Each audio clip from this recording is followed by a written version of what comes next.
angkatan 9 dari SMA Negeri 2 Lumajang. Saya Iksan Abdul Hanif. Saya Galuh Maulidia. Saya Iva Mawadah Akan melakukan praktek supervisi akademik. Terima kasih. Wassalamualaikum warahmatullahi wabarakatuh.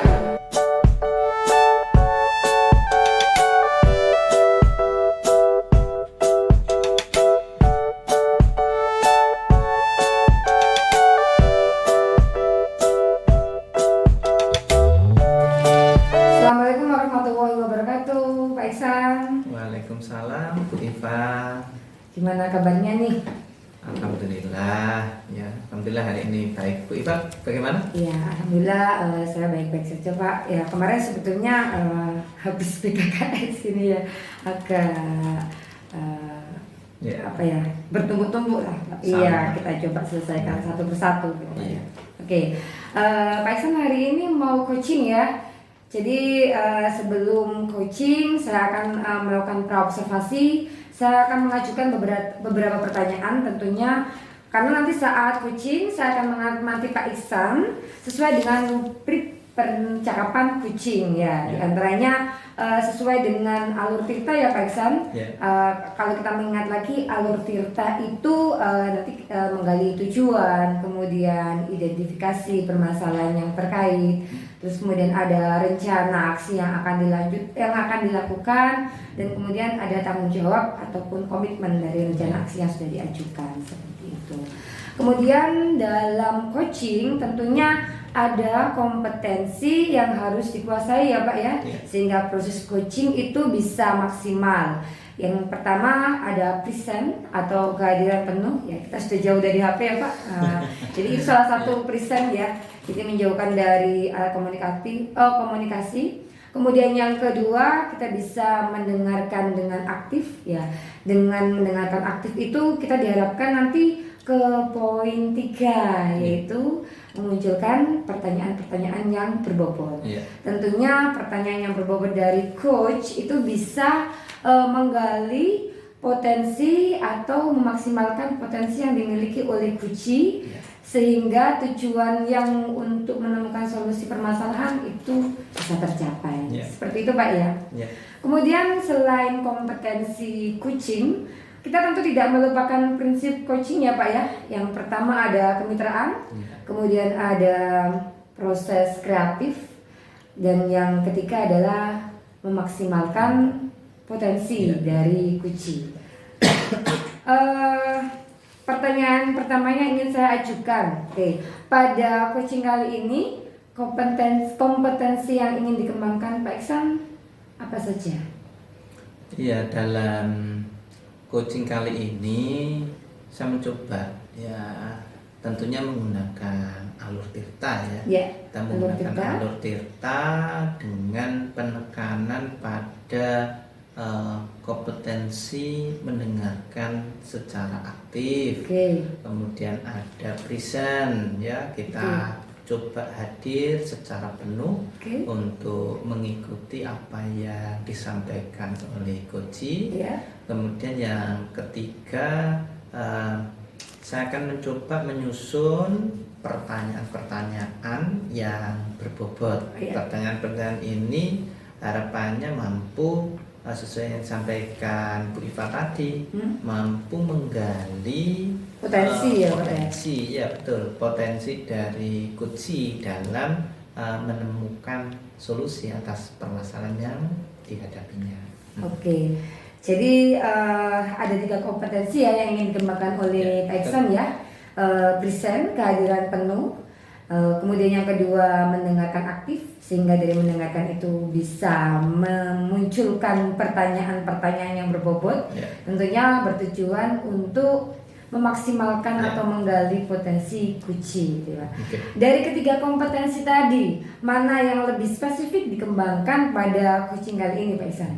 Saya orangnya nih kadang-kadang sulit mendengar. Kenapa kira-kira Pak? Kurang fokus ya? Iya, kurang fokus. Ini saya coba untuk mendengarkan secara aktif ya, Oke. mendengarkan secara aktif apa yang menjadi permasalahan dari coaching. Oke, berarti yang spesifik ingin dikembangkan Ya. yaitu tentang mendengarkan aktif ya Pak ya? Ya. Oke, mendengarkan aktif. Indikator apa Pak dari ketercapaian untuk kompetensi mendengarkan aktif yang ingin dikembangkan? Ya, indikator ketercapaiannya Kuci mampu menemukan permasalahan. Jadi setelah saya mendengarkan secara aktif, Kunci mampu menemukan solusi, ya. menemukan solusi atas Permasalahan. permasalahan yang dihadapinya. Oke, jadi indikatornya Pak Iksan mampu menggali potensi ya, Ya. sehingga pada akhirnya permasalahan itu bisa terselesaikan atau bisa ada solusinya, dan solusinya itu dari Kuci sendiri ya, dari potensi yang dimiliki oleh Kuci ya. Oke, ya mungkin itu saja Pak pertanyaan untuk pra observasi. Ya. Nanti pada saat observasi saya juga akan mengamati Pak Iksan saat melakukan coaching. Saya juga akan melihat dan menilai sesuai dengan rubrik penilaian coaching ya Pak. Ya. Oke, terima kasih Pak Iksan. Ya. Assalamualaikum warahmatullahi wabarakatuh. Terima kasih. Bu. Ya, sama-sama.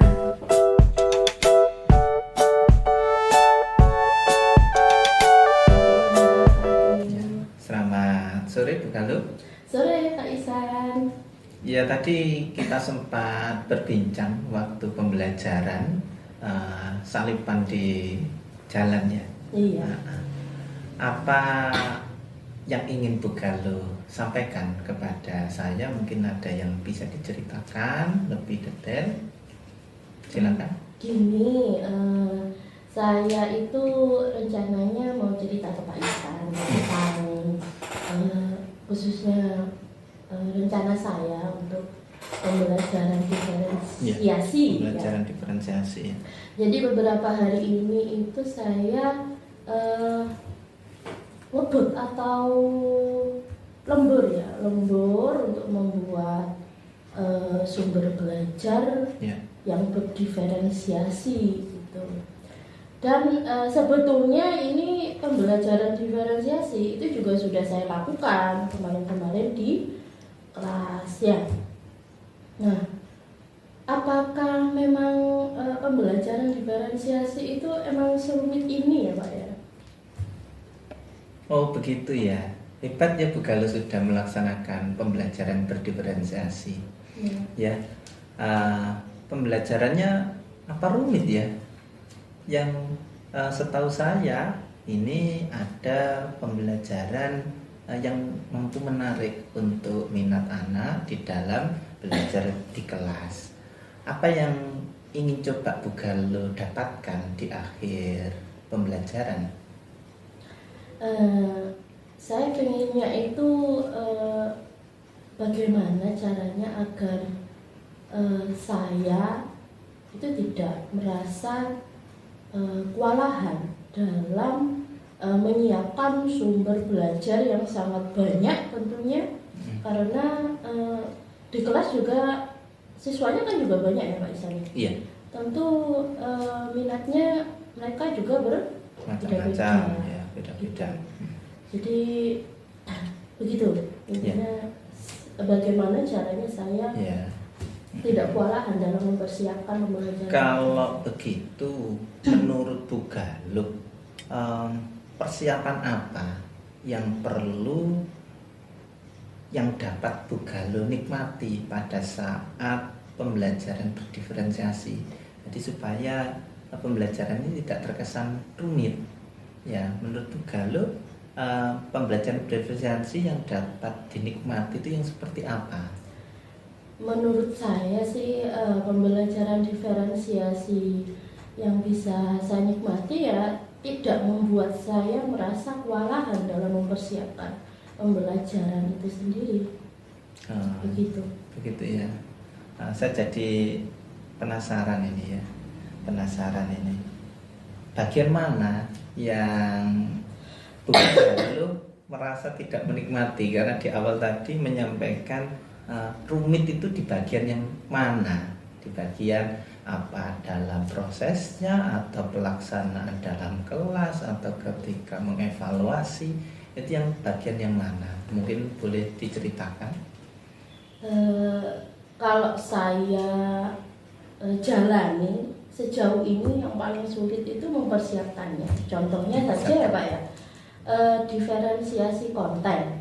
Misal, diferensiasi konten berarti kan kita harus mempersiapkan sumber belajar yang bermacam-macam. Ya, bermacam-macam untuk menarik minat anak-anak di kelas untuk belajar kan gitu. Sedangkan di kelas sendiri itu kan banyak anaknya. Nah, pastinya minatnya juga berbeda-beda kan. Nah, di sini yang saya usahakan itu bagaimana caranya mewadahi semua minat anak-anak yang ada di kelas. Iya. Gitu. Itu kesulitannya di situ ya, bukan aja. Iya. Kalau misalkan besok Bu Galuh ada job di kelas nih, kemudian ingin menerapkan pembelajaran berdiferensiasi, persiapan yang mungkin dilakukan Bu Galuh untuk mengatasi hal-hal itu yang seperti apa ya? Biasanya ya mempersiapkan sumber belajarnya dulu ya, sesuai tujuan pembelajarannya apa. Seperti yang paling mudah aja ya buku teks. Ya, kemudian ada video pembelajaran. Video pembelajaran itu pun biasanya saya ambil dari YouTube Pak. Iya. Terus ada juga saya membuat infografis, poster dan lain-lain. Nah, bisanya cuma itu saya. Jadi kalau sumber belajarnya hanya itu saja, kan lama-lama juga anak-anak bosan. Bosan. Iya. Kalau begitu, untuk mengatasi kebosanan yang seperti itu ya, Bu Galuh dari mana untuk memperoleh sumber belajar yang ditujukan anak-anak supaya mereka tidak bosan? Dari mana Bu Galuh dapat sumber belajar itu? Kalau kemarin ya usaha sendiri, jadi saya membuat sendiri. Fresh ya, membuat materi fresh ya. Yang unik, yang menarik juga bagi anak-anak. Berarti kan belum pernah mereka temuin. Yang pembelajaran yang unik ya.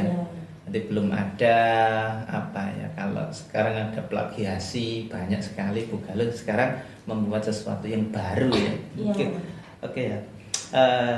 Jadi intinya ada sesuatu pembelajaran yang berbeda dari biasanya. Apa ada lagi Bu Galuh yang bisa disiapkan untuk sumber belajar ini?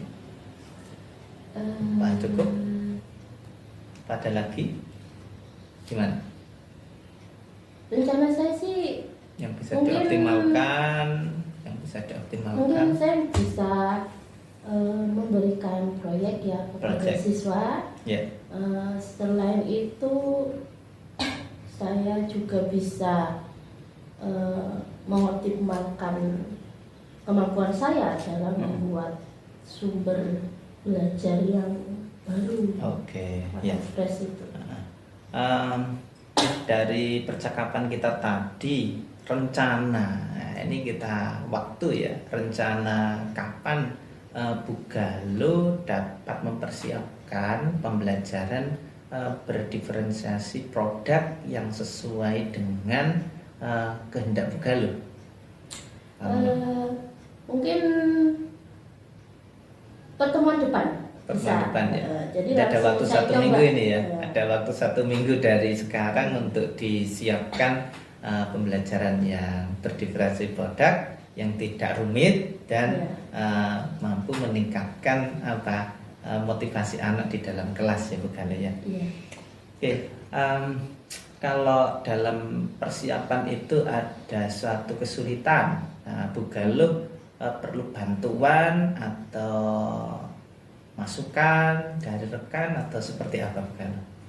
Atau minta bantuan dari teman? Sepertinya ada rekan saya yang sepertinya dia cukup mahir dalam teknologi yang baru. Jadi mungkin nanti saya menghubungi beliau untuk meminta bantuan atau mengajari saya untuk mengupdate ilmu saya untuk membuat sumber belajar yang baru.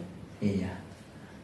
Saya kira cukup Bu Galo ya. Ya saya mencoba ini ya, berharap apa yang sudah diprogramkan, yang kita sudah planningkan tadi dapat berjalan dengan baik.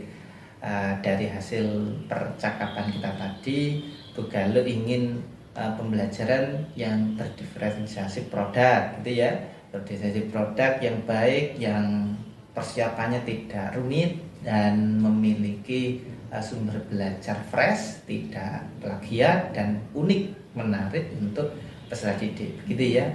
Dan rencana Bu Galo dilaksanakan minggu depan, pertemuan depan ya. Iya. Oke, saya berharap bisa berjalan dengan baik. Terima kasih waktunya Bu Galo.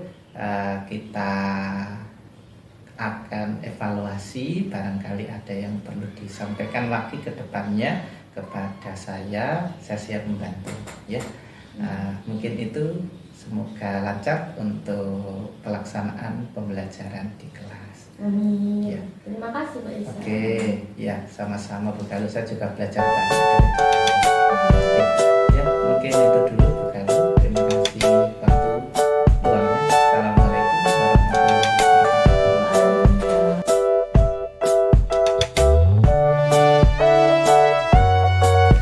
Assalamualaikum warahmatullahi wabarakatuh, Pak Ihsan. Waalaikumsalam Bu Iva. Ya, ketemu lagi ya. Tadi kita sudah observasi, kemudian saya juga mengikuti Pak Ihsan saat coaching ya. Saya melakukan pengamatan tadi selama proses coaching berlangsung. Oke, apa yang Pak Ihsan sudah dapatkan tadi terkait indikator pencapaian yang ingin dicapai oleh Pak Ihsan pada coaching kali ini? Ya, alhamdulillah tadi kita sudah melaksanakan alur tirta dengan baik. Saya dengan Puji, kemudian saya sudah melakukan mengidentifikasi, menyampaikan tujuan, menemukan solusi atas permasalahan, dan dari Puji kita sudah membuat suatu komitmen dengan rasa tanggung jawab tentang pelaksanaan rencana yang sudah kita bahas secara bersama-sama tadi. Ya, mungkin itu Bu Iva. Oke, jadi sudah menggunakan alur tirta ya Pak ya, dan sudah terpenuhi ya solusi dari Kuci sendiri. Sudah ditemukan solusinya. Saya ingin menyampaikan hasil pengamatan saya Pak Ihsan ya. Silakan. Oke, dari coaching yang sudah dilakukan Pak Ihsan tadi, saya sudah mengamati dengan baik ya. Saya dapatkan bahwa Pak Ihsan sudah melakukan coaching dengan alur tirta. Di sana saya sudah mendapati Pak Ihsan sudah menanyakan tujuan, kemudian mengidentifikasi masalah yang terkait, sehingga si Kuci juga sudah tergali untuk menemukan atau melakukan rencana aksi.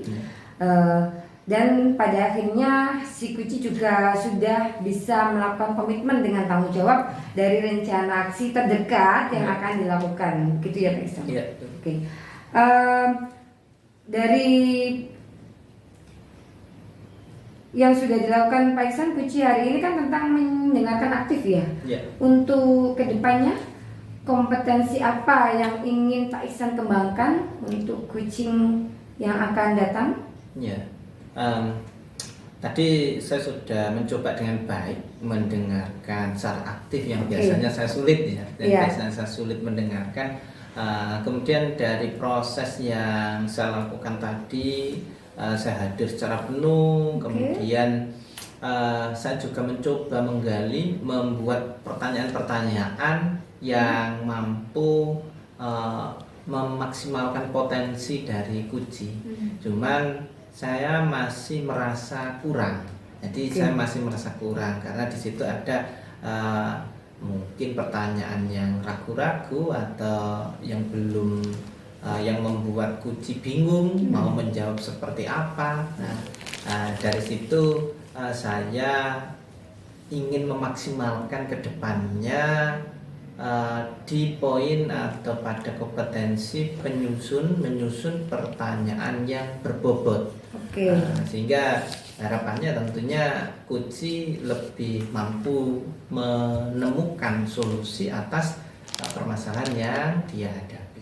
Ya, saya pikir seperti itu Bu Iva ya. Oke. Satu Jadi, poin itu.